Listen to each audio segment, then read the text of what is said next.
Good afternoon, all.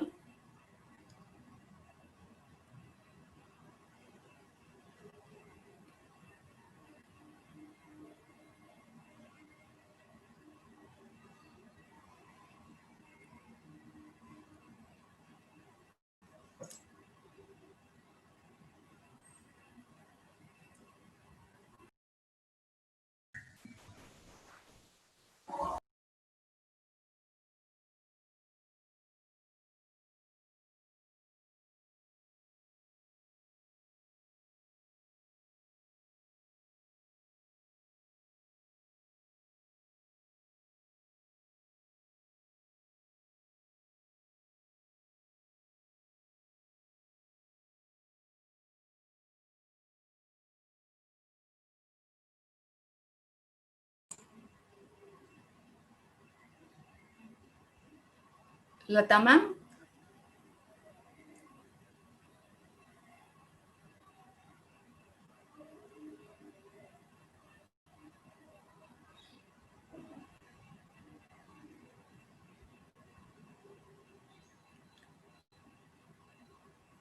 Can you hear me, Lata ma'am? Am I audible?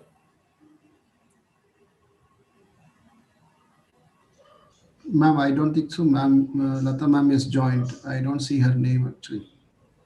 Okay, let me check, sir.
Nandini ma'am, she'll be joining back in another 2 minutes. There is some network issue, so she left the bridge, I believe, ma'am.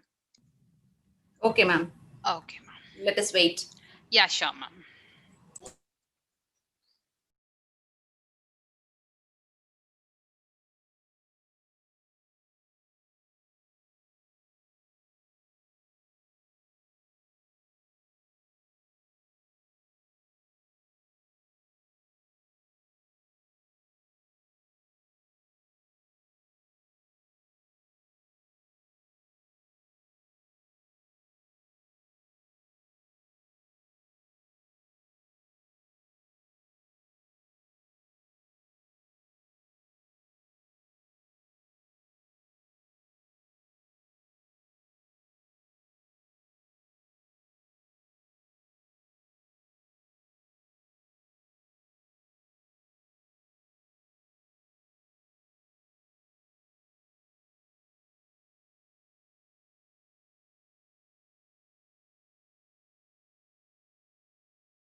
No.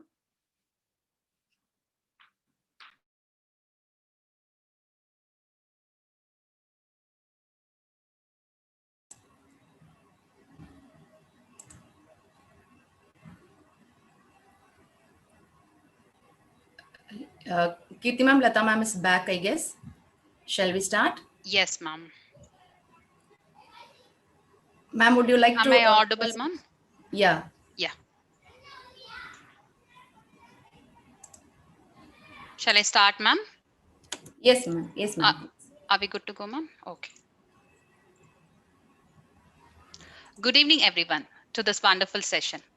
On behalf of Women Empowerment Committee on Kumaraguru College of Liberal Arts and Science, I'm glad to honor our guest speaker of the day, Dr. Lata Subramani, who is a leading gynecologist in Coimbatore. She has a more than 2 decades of experience, and also I'm ecstatic to share she has successfully conducted more number of free camps and offer free consultation to serve the society to fight against the cancer in our Coimbatore. She has done various fellowship and training across the world as a specialist at Royal Marsden Hospital, London, and few other in Indian reputed hospitals too. She also completed subspecialties and few other trainings too in gynecological oncology with a special interest of laparoscopic surgery.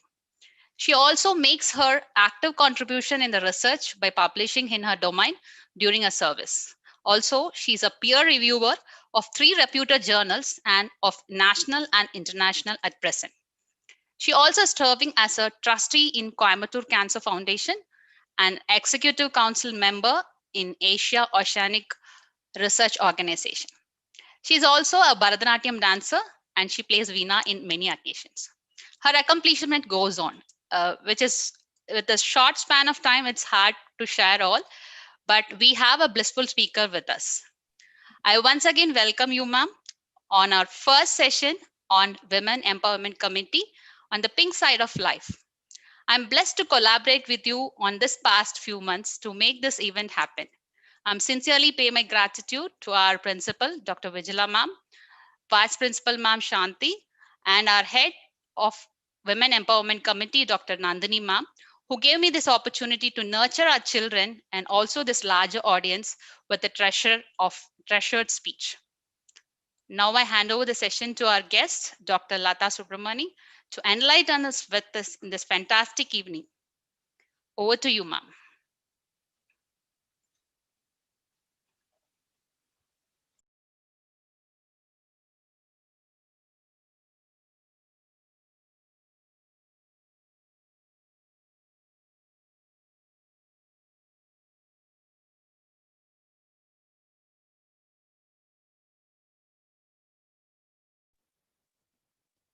So good afternoon, everyone, and thank you very much for the very kind words, Kirti. So over for the next 20-25 minutes, what I will be doing is take you through what women need to know about cancer awareness. So this can be either breast cancer awareness, with which we will start off with, and then we will probably go on to cervical cancer awareness as well. Please feel free to put your questions in the chat box, or if you want questions at the end of the session, I'm more than happy to take it. So previously, cancer used to be considered as a death sentence, but that's actually no longer the case. And as you can see, there are women who have gone through cancer, who have survived and come back to live very useful and productive lives in society. So what is breast cancer and why is cancer of the breast common? So basically, breast tissue is made of fat. It's made up of a connective tissue. I understand that all of you are not science students. Is that right? So basically, you will have different types of tissue in the breast, and a cancer can arise from any of these tissues. What is cancer? Going back to basics of science. So when a cell divides, you have control systems in place. And when the control systems is lost, that is when cancer arises. Now, breast cancer, please remember, one of the things that we always see in the hospital is women generally come to us, they say that they have felt a lump in their breast for a very long time, maybe at least for about 4 to 6 months. But please remember, by the time the lump is large enough for someone to feel, it probably has been there for quite a while. It may not be for as long as 10 years, because depending upon how aggressive the growth is, it can be for a shorter period of time. But it has been there for a significant period of time if you can feel a lump. So I think the first message is, that if at all there is a lump in the breast that women can feel, it is very important that you reach out to your doctor to just make sure that it is okay. Also, keep in mind that more often than not, lumps in the breast tend to be benign. We have seen breast cancers from girls as young as about 16 to 17 and women as old as about 92 to 93. So there is really no age group for breast cancer. So what is this? This is the number of cancers in women in India. And you can see that breast cancer sort of tops the list. Previously, it used to be cervical cancer, and we will come to that in a minute. But you can see that breast cancer holds forth there, and that is the commonest cancer in women, and particularly so in urban areas, which is something that all of us need to be very aware of. And what are the statistics when it comes to women to breast cancer? So you can see that you have about 1.38 million new breast cancer cases each year. Every 4 minutes, an Indian woman is diagnosed with breast cancer, and one woman dies of breast cancer every 13 minutes. But is there something that we can do about it? Now, prevention is better than cure is not just a cliche. It really is true, because as far as cancer is concerned, in the earlier stages, cancer is absolutely curable. So if there is one important take-home message that I would like all of you to have, it is that cancer is curable if detected early. And so what can we do to detect cancer early? So we will talk about what can we do to prevent cancer, and then we will also speak about what we can do to prevent, to treat or to diagnose cancer early. So what are the risk factors? Remember, as women or as people grow older, the systems in place to keep the body healthy also undergo wear and tear, which is generally why we see cancer in older people, because the repair mechanisms that the body has in place starts to fail. Uh, Breast cancer is a hormone dependent cancer, and we know that the female hormones, the estrogen and progesterones, are secreted by the ovary. Anything that prolongs the period in which the breasts are exposed to the hormones increases the risk of breast cancer. That means if you have a very early age of the first period and late menopause, basically it means that that particular woman is exposed to a longer period of hormones. If women have been started on hormone therapy, if there is a previous cancer diagnosis, it basically means that maybe she is susceptible for cancer. And this, about 5 to 10% of all breast cancers are because of a family history. This is because of mutations in the gene, especially BRCA1 and 2. This is what Angelina Jolie had as well. And this is only 5 to 10%. All the rest are perhaps risk factors that can be modifiable to a slight extent. And this is something we need to know about. What is it that you need to look for? I think this is absolutely important. One of the things that every woman needs to know is self-examination of the breast. And I also have a video which I will share during the course of my presentation. Remember what I told you, all lumps are not necessarily cancerous, but it is important that you do go and get this checked. Anything that feels hard, like a thickening, either on the breast or on the underside, which is the axilla, it is important that you look out for this. A swelling, warmth, redness, or darkening of the breast, any change in the shape, in the size or shape of the breast. Usually, one breast tends to be bigger than the other. This is normal for all women. But if there is an obvious difference in the size, as you can see in this picture, so that is something to look out for. Dimpling or puckering of the skin, it is almost like an orange peel. So that is something to look out for. So these are the signs that you look for when you have a shower, when you do a self-breast examination as well. A rash or a scale or a scab around the nipple. If you have a look at the screen, we call it as a retracted nipple.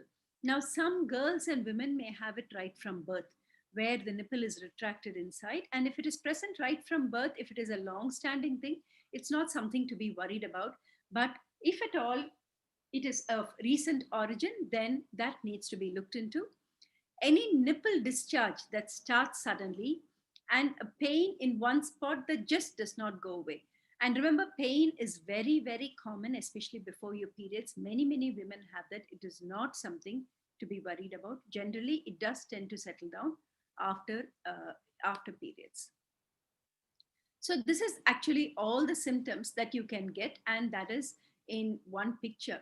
Feeling a thickened area, a dimple here, crust over the nipple, a warm spot, any fluid discharge from the nipple, anything, any change in the skin of the breast, a bump that you can see. This, I think, is a very subtle sign. We may not be able to make that out. A sunken nipple, a growth. This is what I said as an orange peel. Just like the peel of an orange, you will feel puckering of the skin and a hard lump. So any of this, please don't wait for this to go away, but make sure you go and see your doctor regarding this. So what can we do to prevent breast cancer? And then we will talk slightly shortly about diagnosis and treatment. So very important to be breast aware. So it is important that women know the size, shape of their breast. And how do we know that? Do that? We do it by doing a self breast examination. It is important that exercise should be a regular part of our daily routine. Previously, we knew that exercise could prevent strokes, it could prevent heart attack. Now there is more than enough evidence to say that exercise can reduce the risk of breast cancer and colon cancer as well.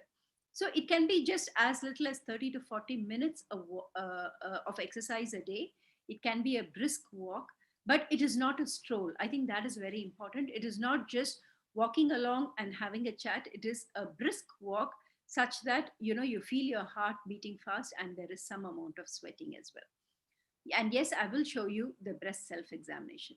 Coming to secondary prevention. Secondary prevention is when women are breast aware, when they find a small lump, when they can go to a doctor and get themselves checked out. And of course, tertiary prevention, we really don't want to go there. So what works? Exercise. I think it's very important that there is some sort of exercise. So it is important that women are active and they exercise. Household work alone will not be sufficient. Remember, you can work from morning to night and still not break a sweat, and that does not really help.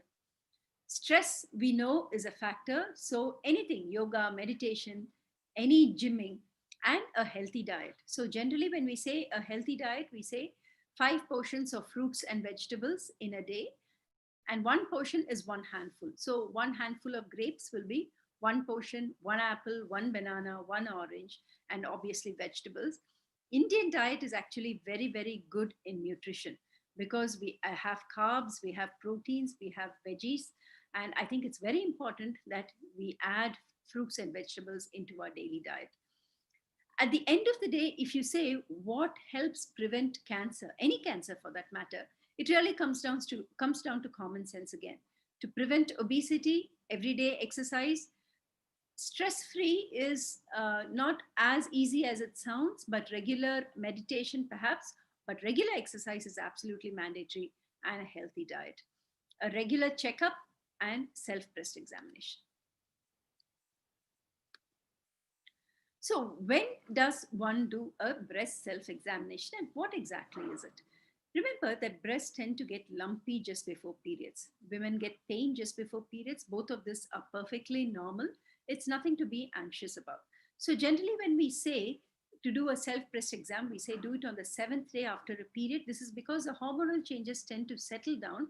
The breast feels less lumpy than it would generally during or just before a period, and you can feel lumps much better. For women who have stopped having their periods, we generally say the first of each month. So don't wait for a day and time. The first of each month, just do a breast self-examination, and it's best done in the shower. So how do we do this? So use your fingertips. You can see this area. Use your fingertips because that is the most sensitive area of the palm of the hand, and you have to examine the entire breast and you have to examine your armpits. So when we use the right hand to examine the left breast and examine the armpits as well. And generally, we use circular motions, small circular motions of the tip of the fingers to do a breast self-examination. And when you complete it, you should actually look for any leaking around from the nipple as well. What we generally advise is to do one small circle around the nipple, one large circle around, examine the armpit as well. So what are the screening recommendations? What is a screening? A screening is a recommended test that helps us detect cancer early. What the American Cancer, and please keep in mind that in India, as against Western countries, we see breast cancer in younger women than what we see in Western countries. Now, what the American Cancer Society says is that you can offer women a mammogram at 40 years, but generally from 45 years to 54 years, an annual mammogram is recommended. What is a mammogram? Mammogram is nothing but an X-ray of the breast. And if there is any lump, anything that is suspicious, it shows up on the X-ray. And after 54 years, a 2-yearly mammogram is recommended. Now, the reason for this is, though you may do a self-breast examination, a mammogram always picks up lumps that are smaller. They are more sensitive for picking up small breast tumors, which is why the recommendation is to have a mammogram at least from 45 years of age. What happens if there is a diagnosis of breast cancer? Generally, cancer is diagnosed only on a biopsy. Yes, the scan, the images, the mammogram can show that there is a lump of the breast, but cancer diagnosis is always on a biopsy only. And that is why you have a pathologist playing a major role in the diagnosis of any cancer.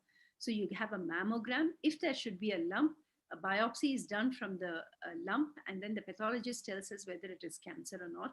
And if it should be cancer, then the options would be either surgery, it would be medical oncology, which is chemotherapy, and radiation oncology, which is radiation treatment. Very often, it is a combination of all three modalities. So that is, in short, breast cancer prevention and treatment. What I'm going to do next is play a video.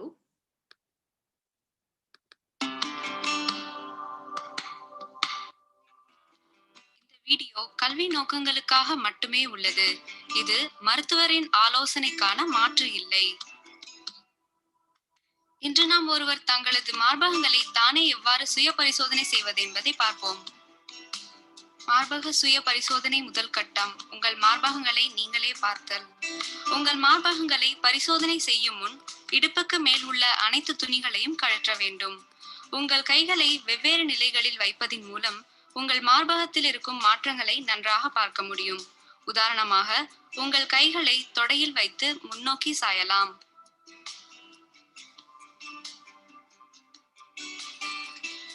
அடுத்தது, இரு கைகளையும் இடுப்பில் வைத்து பார்க்கலாம். அடுத்தது, தலைக்கு மேலே கைகளை உயர்த்தி பார்க்கலாம். கண்ணாடியில் நீங்கள் பார்க்கும்போது முதலில் உங்கள் மார்பகங்களின் அளவை பார்க்க வேண்டும்.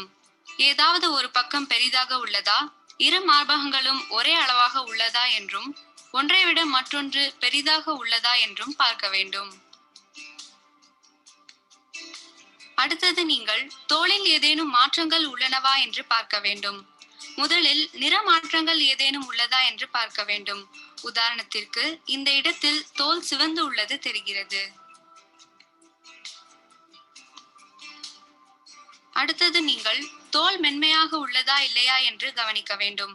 உதாரணத்திற்கு, இந்த பகுதி ஆரஞ்சு தோலின் மேற்பகுதி போல் சொரசொரப்பாக இருப்பது தெரிகிறது. அது நோயின் ஒரு அறிகுறி என்று கவனமாக இருக்க வேண்டும். அடுத்தது, தோல் ஒரே மாதிரி சீராக இருக்கிறதா என்று பார்க்க வேண்டும். தோலோ அல்லது காம்பு இங்கு இருக்கிறது போல் உள்நோக்கி இழுத்து இருக்கிறதா என்று பார்க்க வேண்டும்.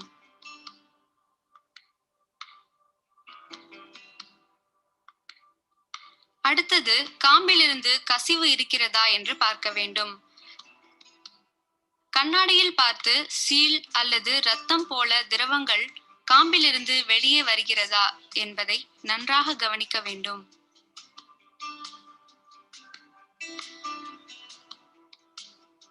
இரண்டாம் கட்டம் தொட்டு பார்த்தல்.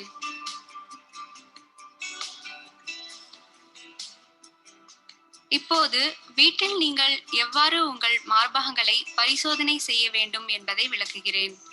நீங்கள் மார்பகங்களை உள்ளே இருந்து அல்லது வெளியிலிருந்து தொடங்கி தொட்டு உணர முடியும். இன்று நான் வெளியிலிருந்து தொடங்கி எப்படி செய்வது என்பதை காட்டுகிறேன். ஒரு வட்டமாக மார்பகம் முழுவதையும் தொட்டு உணர முடியும். இதற்கு இந்த 3 விரல்களின் உள் பகுதியை உபயோகிக்க வேண்டும்.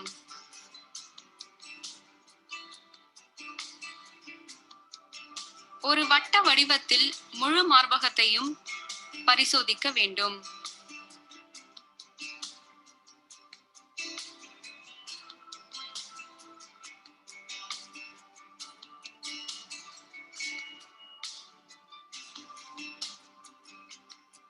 முளைக்காம்பை சுற்றி உள்ள கருப்பு பகுதியை பரிசோதிக்க மறந்து விடாதீர்கள்.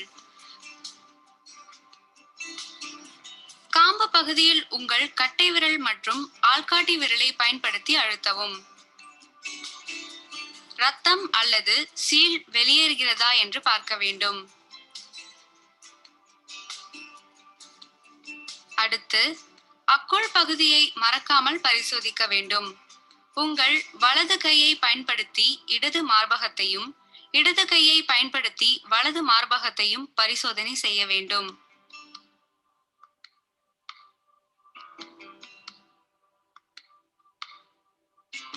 கட்டிகள் உள்ளதா என்பதை தொட்டு உணர வேண்டும். கட்டிகள் இருந்தாலோ அல்லது வேறு ஏதேனும் மாற்றம் இருந்தாலோ உடனே உங்கள் மருத்துவரை அணுக வேண்டும்.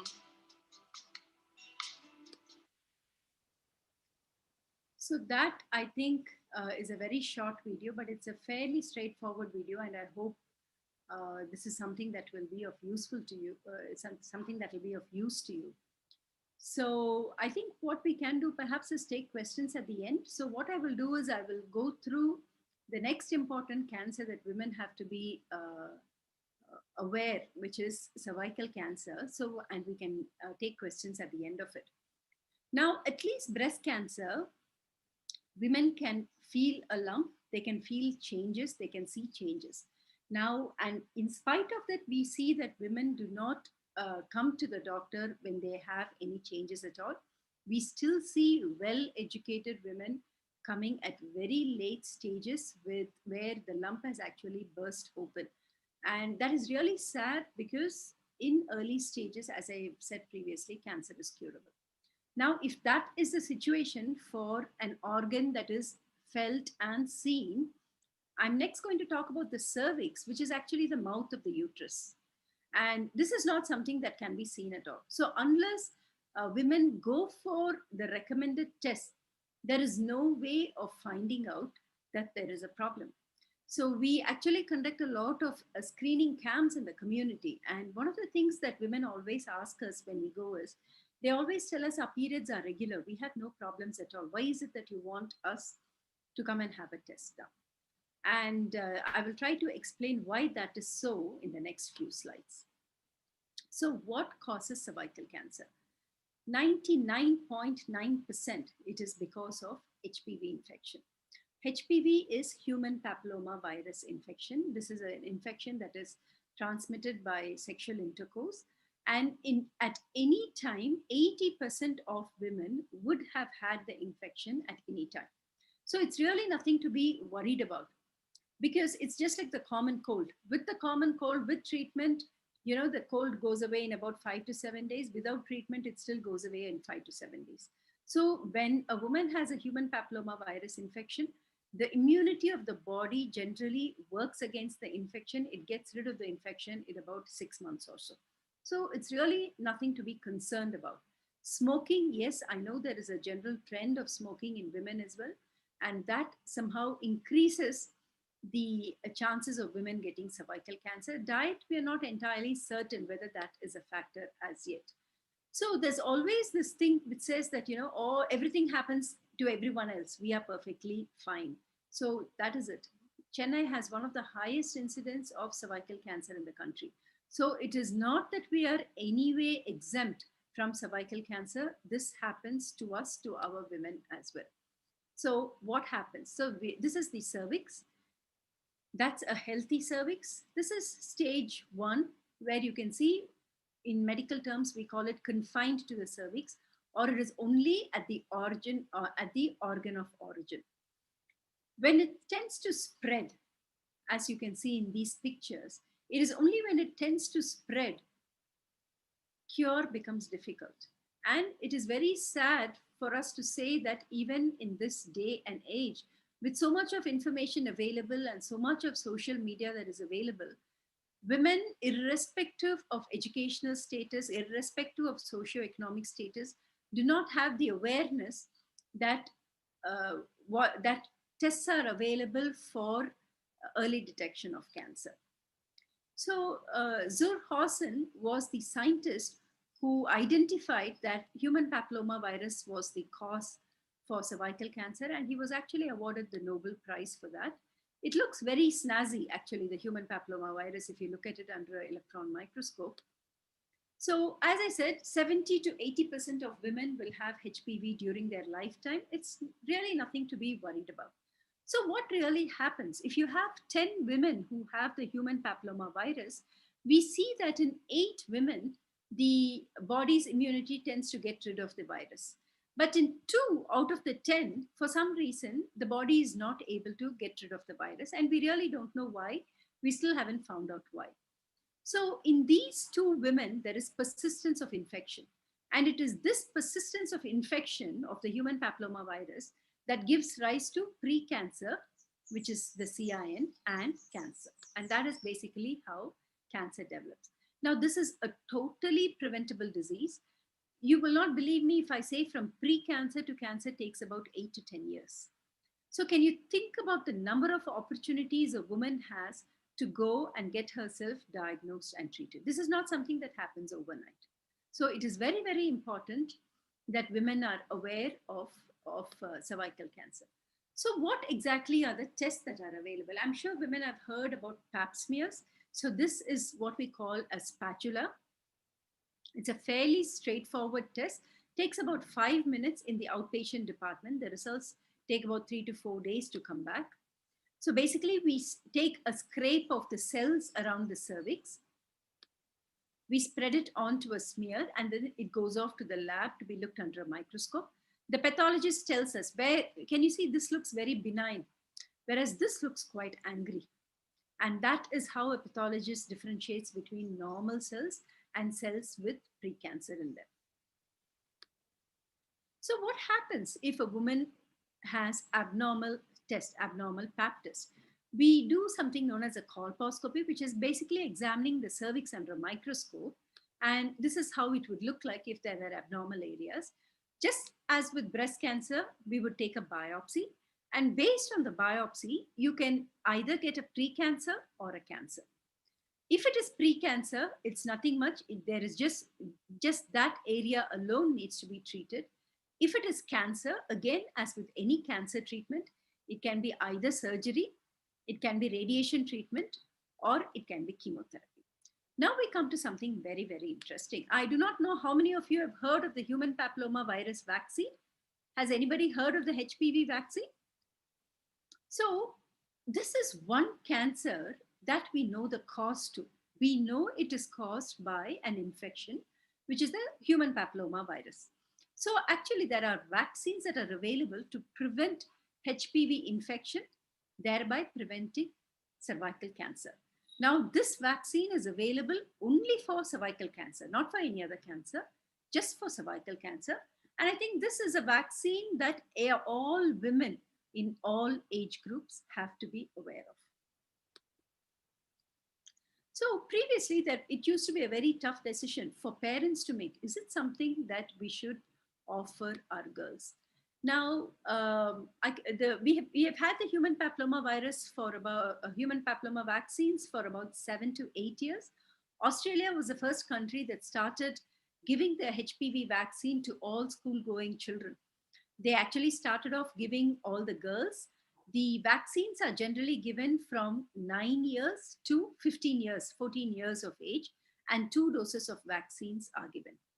What happens when girls are vaccinated at that age group? Basically, the concept is to vaccinate the girls before they become sexually active, because that is when the vaccine has its maximum efficacy. Australia has found a tremendous decline in cervical precancer and cervical cancer after they have started vaccinating. In fact, Australia has gone one step forward. They have also started vaccinating the boys because that they feel will increase the herd immunity of the entire community. UK is another country that has started vaccinating. US has started vaccinating. There are multiple countries that have started vaccinating. For any vaccination program to be effective, at least 70 to 80% of the adolescent girls have to be vaccinated. This vaccine is available in India. We have actually 2 vaccines that are available.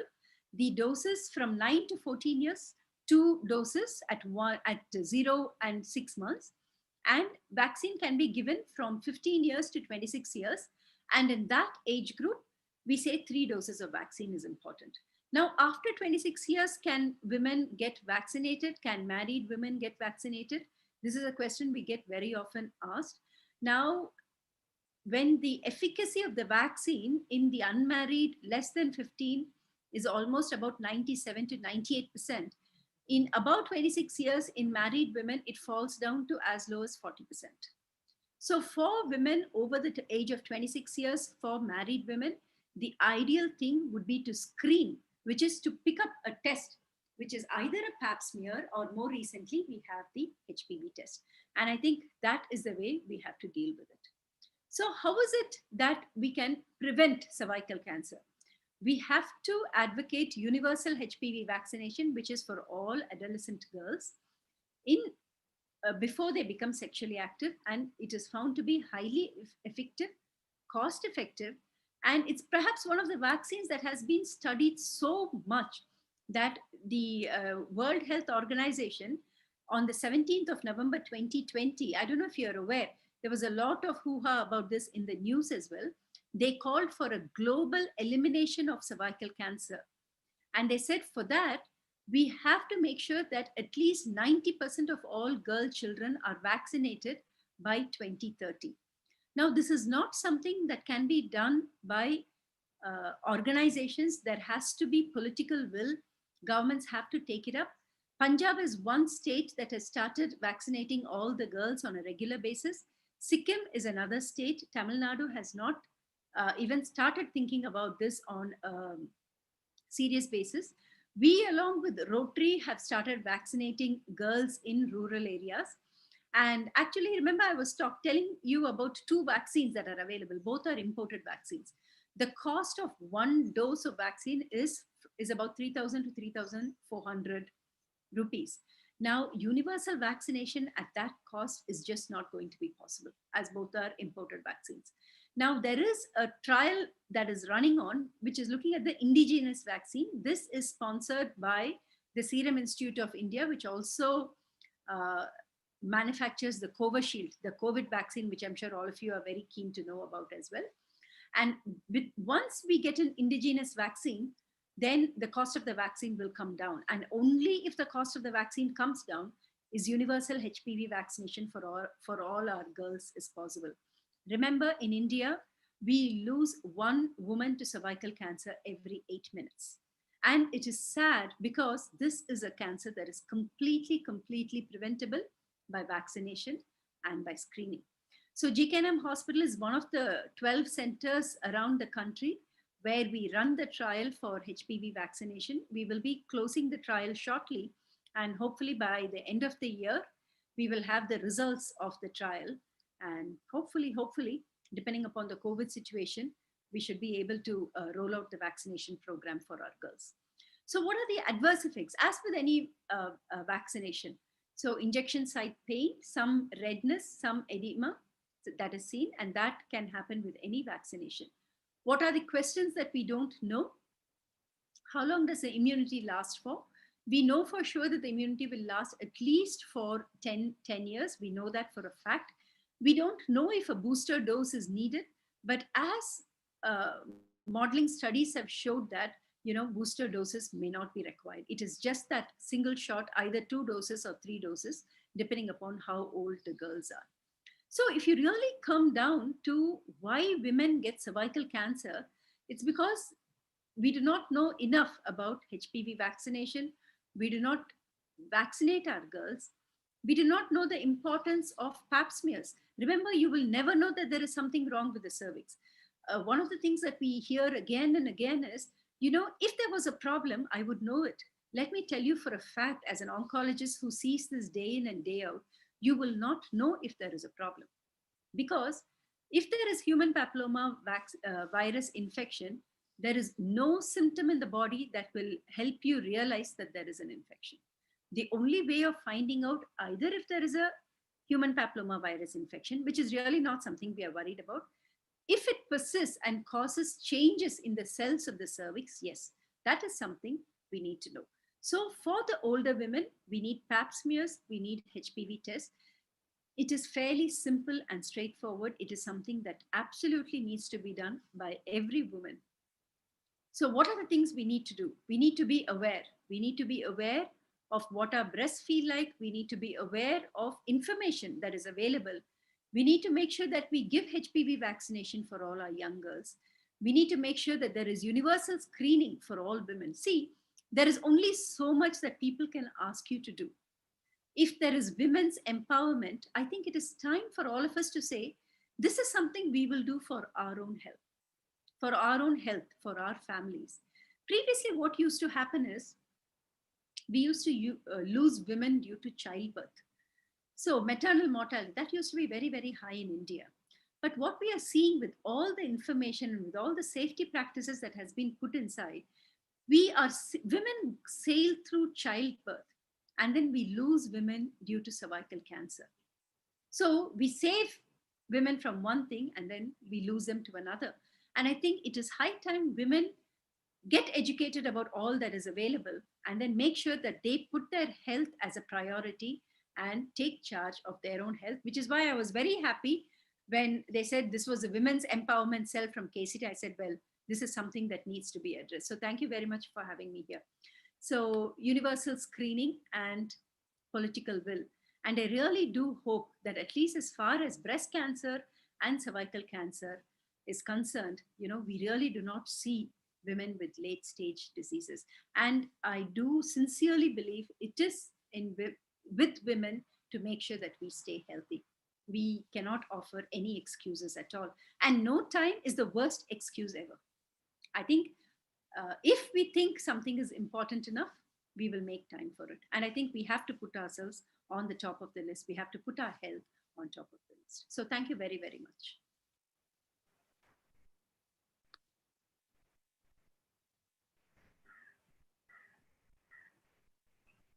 So I'm happy to take any questions if there are any questions.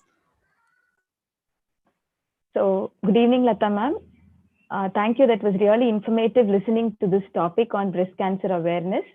So on behalf of the participants, I would like to ask you a few questions, ma'am. Of course. Yeah. So the first question is, how to avoid panic and look up for treatment in case of such a dreadful disease, ma'am? See, feeling anxious about the unknown is a very common human emotion. I don't think that, it is wrong to feel anxious when you feel something wrong. We have patients who always say, ma'am, we were okay for so long, but 1 or 2 days just before their review is due, they will always start feeling anxious. So that is perfectly fine. That is the only way. That is a human coping mechanism. The most important thing is not to let it overpower you and not to make it prevent you from taking action. And the best thing for that is to do things immediately. The further you put off taking action on anything, the more anxious you're going to become. You may feel that it's fine, I don't want to know about it, I'll be an ostrich with my head in the sand. But remember, at one corner of your mind, this will always keep ticking. So it's always better to, if once you've decided you're not comfortable about something, just go make time for it, go and see your doctor, take somebody with you. That's the most important thing. Take somebody with you. It can be your sister, it can be your friend. Take somebody with you so that you don't feel quite so anxious. Thank you, ma'am. And the next question is, what could be the right age for women who did not get vaccinated to go for screening cervical cancer? So the age is, we actually say 3 years after women get sexually active. So that is it, every 3 years. Now, it depends upon what type of a screening test that you have. If it is a pap smear, we say every 3 years. If it is a HPV test, if the test is negative, we say every 5 years. That is the frequency. Thank you, ma'am. The next question is, if breast cancer runs in your family, then you are sure to get it. So is that true, ma'am? No, not at all. See, if cancers run in the family, it is because of gene mutation. So gene mutation, as Angelina Jolie had, it can be BRCA1 or BRCA2. It is only about 5 to 10%. What it basically means is that women who have the gene mutation are at a higher risk of getting breast cancer or other cancers than other women. So it means that they need to be screened very specifically and they need to be screened earlier. So if there is a family history, when do we say there is a family history?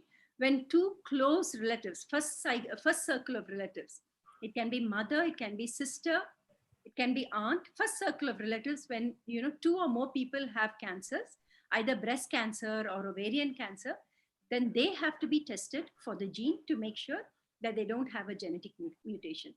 Not necessarily that just because somebody in the family, one person in the family has a breast cancer, doesn't make you vulnerable to breast cancer. Thank you, ma'am. There's another question. Is there any chance of getting cervical cancer even after vaccination? Even after cervical cancer vaccination? See, yes, ma'am. Yes. Now, I think that is a good question, because the vaccine, you have about the human papilloma virus, you have many types. So you have, if you have again 10 women with cervical cancer, there are two types, the 16 and 18, which accounts for about 80% of cervical cancer. So all the vaccines that are being tested are only against 16 and 18. So if you get the cervical cancer vaccine, you are 80% protected, which is why we always say, even if you get the vaccine, you have to get yourself screened, because you are not protected against the other types of vaccines. There is also a newer vaccine that is currently not available in India, which is the nonavalent vaccine, which gives protection against 9 types of HPV. Actually, there are 13 types that can produce cervical cancer. So even if you get this cervical cancer vaccine, it gives you 70 to 80% protection, which I think is a fairly high protection percentage. But you will still have to continue with screening, be it either a HPV test or a pap smear. Thank you, ma'am. And the next question is there a link between oral contraceptives and breast cancer? Very unlikely, because it is hormone dependent. There can be a small increase in breast cancer, but it is more important that pregnancy is prevented. So on a risk benefit ratio, what we generally do when women are on oral contraceptive pills is we examine women on a regular basis, or we examine their breasts on a regular basis, but that is no reason whatsoever to prevent or to stop women from taking oral contraceptive pills. The risk is very, very slight. Thank you, ma'am. There's another question. How does menstrual and reproductive history affect breast cancer risks? So basically, if the breast is the part of the human body, when the tissue is exposed to longer estrogen levels, so that is when the breast tissue becomes susceptible to breast cancer. So in one of my slides, I said early menarche, which is early onset of periods, and late menopause, which means the body is exposed for a longer period of time. And that is why when you say, when, especially in this time, women put off having babies. And actually pregnancy has a protective effect on breast cancer. Early pregnancy has a protective effect. Remember, for 7, 8, 9 months, the body's hormones are quiescent, because the hormonal environment changes completely. That is a protective factor. Breastfeeding is a protective factor. So it's one of the reasons the first pregnancy should not be delayed too long, because that has a protective effect on breast cancer as well. Thank you, ma'am. And the next question is, if cancer rate is higher than ever before, is it because of the lifestyle or are there any other reasons, ma'am? So one thing I think is our diagnosis of cancer has become much better. Previously, what used to happen is people used to die. We never used to know why they died. Now our diagnosis of cancer is much better. So we are making a diagnosis of cancer, more number of diagnoses of cancer. But I also feel that lifestyle has a very definite effect on diagnosis of cancer as well, because stress, what we eat, the food we eat, the lifestyles we live, especially when it comes to breast cancer, it is very much a lifestyle disease. So it's very important, which is why, common sense suggestions, a good diet, fruits and vegetables, enough rest, enough exercise, and maintain yourself, stress free if possible. Common sense suggestions, but at the end of the day, those are the only things that work. I have Thank you, ma'am. Yeah. There's one question: is there any way of curing it naturally? And I'm really happy this question came up, because I speak as an allopathic doctor, so I cannot speak for other modes of treatment. But I can tell you what we see in hospital. We see people who come to us in the pachela சாப்பிடுறது நிறைய, they have a lot of that. Now, the problem is when people come to a cancer hospital, we have to tell them side effects. So there is no treatment that is without side effects. It's like saying, I'll cross the road, but you know what? I will never be hit by a vehicle. It doesn't happen like that. Life, unfortunately, doesn't happen like that. So when there is any treatment, there is also a side effect to it. Now, the question is, what is the risk benefit ratio? So we take that into consideration. We have a lot of people who have a diagnosis of cancer because their friends and relatives and neighbors especially have told them that there is this particular place that cures treatment without side effects. And then generally the other thing that they are always told is it will become worse before it becomes better. So when they come back to us finally, they are in such a sad state of affairs that we really cannot help at all. Though I cannot comment on the efficacy of any other naturopathy, I really do not think cancer treatment can be done by other modes of treatment, at least as far as I'm concerned. I think it's something, because it's not like diabetes, it's not like knee pain, joint pain, where you can go back. If it doesn't work in a month, you can go back and treat it again. For cancer treatment, there is a finite time where treatment can make a difference. Once it spreads, then the chances of cure is minimal. So that is the reason time is of essence when it comes to cancer diagnosis and treatment. Thank you, ma'am. So there are two questions of same nature. I'll put it together, ma'am. Will irregular period have any relation with cervical cancer or breast cancer? And the follow-up question is, will cervical cancer come if we have PCOD? No, cervical cancer and PCOD, definitely not. As I said, cervical cancer is only because of the human papillomavirus. And irregular periods, not with cervical cancer, but again, irregular periods, if you have irregular periods and you go for prolonged periods of time without a period, say, we generally say, even if you have a period every 2 to 3 months, it's fine, it's not a problem. But it's important that you get a period every 2 to 3 months. The most important cause for not having a period is a sudden weight gain. Remember, the body has hormones. It has X amount of hormones, and that amount of hormone is important for so much of body weight. When the body weight goes up, the amount of hormones is not sufficient for the body to function well. So one of the most important things is to maintain an ideal body weight. And when you have irregular periods like that, they are more prone for getting cancer of the uterus rather than getting cervical cancer. Obesity, irregular periods, you may get cancer of the uterus rather than cervical cancer.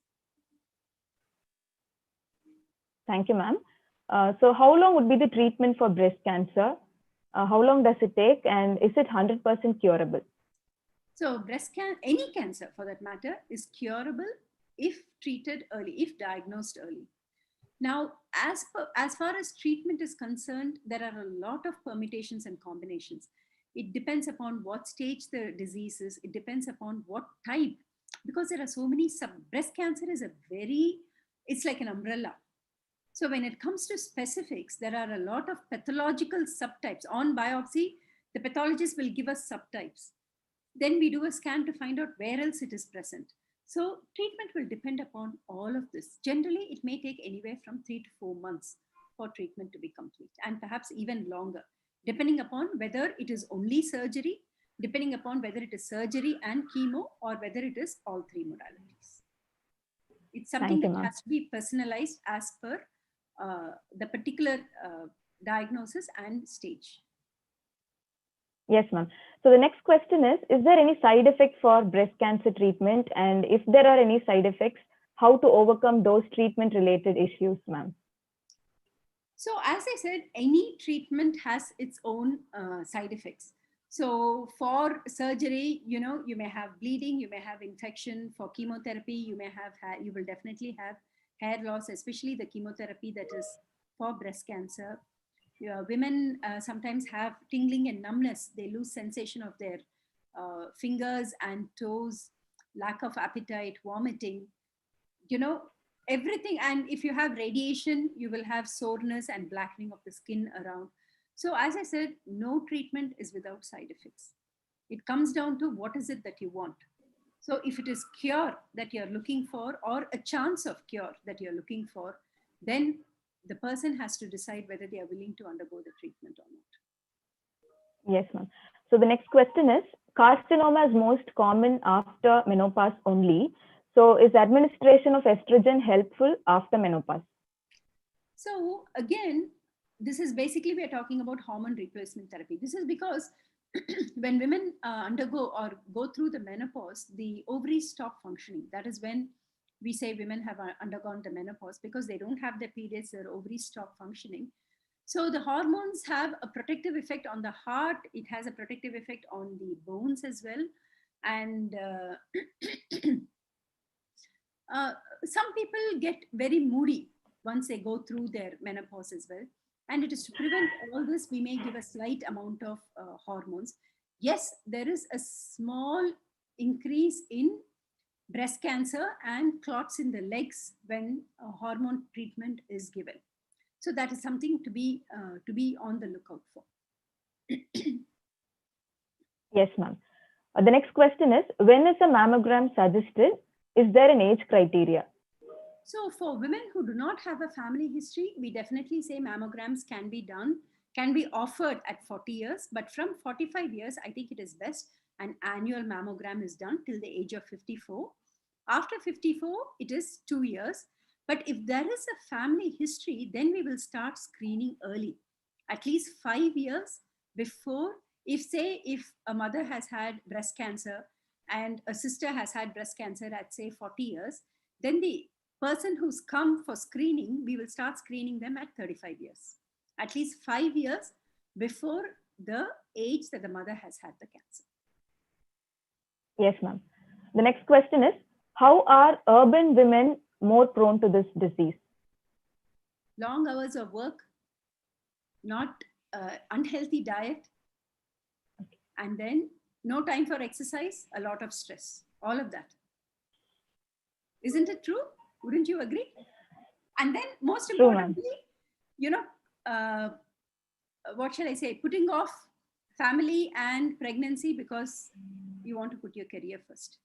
I honestly do not feel that, there's never a right time to become pregnant and have a child. Yes, you have a career. Yes, you have family. I think both of them have to go in parallel. There's never a right time for that. Yes, ma'am. Well said, ma'am. So there's another question. Do men get breast cancer too? Very much so. Yes, very rare, but yes, men do get breast cancer.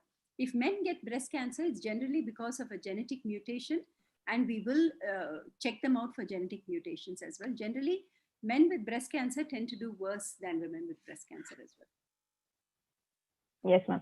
So one of the participants has asked, how often should I go to my doctor for a checkup? Now, it depends upon for what reason you want to go to. If you're absolutely healthy, there are no other problems at all, I don't see any reason why you should go for a checkup as such. If you want to be screened, that is, particularly if you're looking for cervical cancer screening, it is once every 3 years. Once every 3 years if it's for a pap smear, once every 5 years if you do a HPV test. That is for cervical cancer screening. Every time you go to the doctor, make sure that you get your breasts examined. That is very important. Very importantly, you do a self-breast examination on a monthly basis. If you have your period, do it the 7th day after your period. If you don't have your periods, do it on the 1st of each month. So if there is any change from 1 month to the next, then you know that there is a change and you're able to go to your doctor earlier. Yes, ma'am. So mood swing before period is found to be common, but is there anything to worry for hormonal problems? So what do you exactly mean when you say hormonal problems?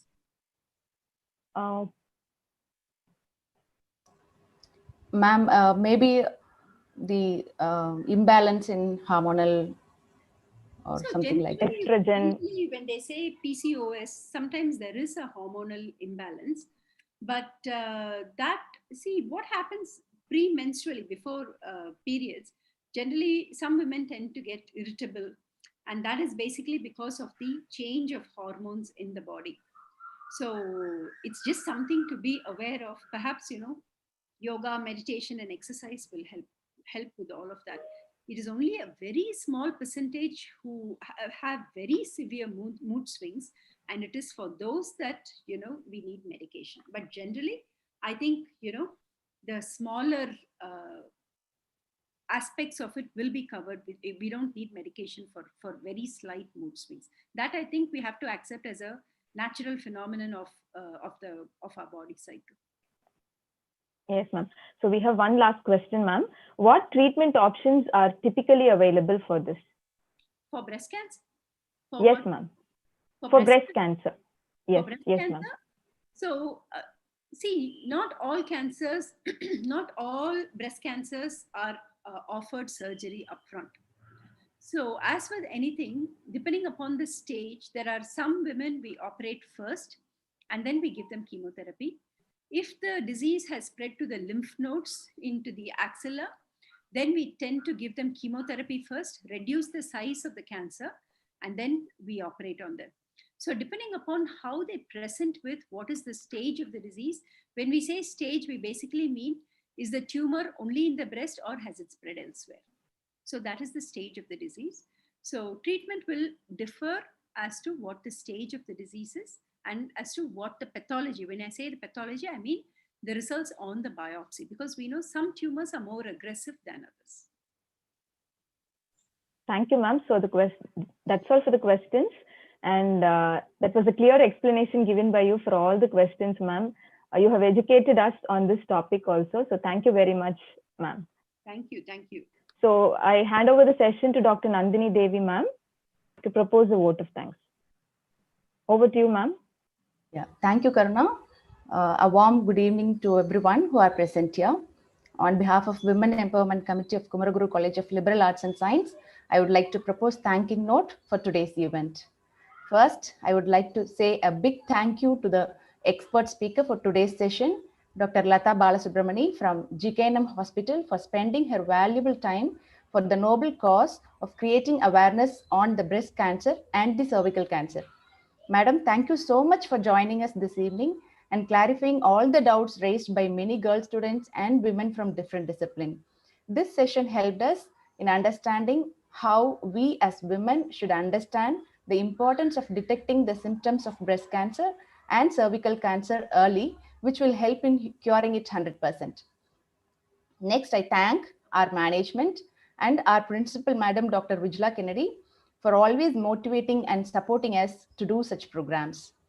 My special thanks to the participants from KCLAS, KCT, and other Kumaraguru family and the public for their active participation. Hope this would have been useful to you. I thank faculties from Viscom department, Mr. Leo and Ms. Ananda, for supporting us with technical aspects and helping us to go live stream. I thank all the faculty members from KCLAS who have supported us in many ways to have such program. I also thank our Women Empowerment Committee faculty members, Ms. Karunashri and Ms. Kirti, and all student representatives for making this event successful. Thank you all once again. Madam, thank you so much for joining us. It was really useful session, and I think you have contributed in saving lives of many people. Thank you. Thank you so much. Thank you. Thank you, Lata ma'am. Thank you. Thank you for accepting the invitation. No problem at all. Thank you. My pleasure. Bye-bye. Thank you, ma'am. Thank you. Thank you so much.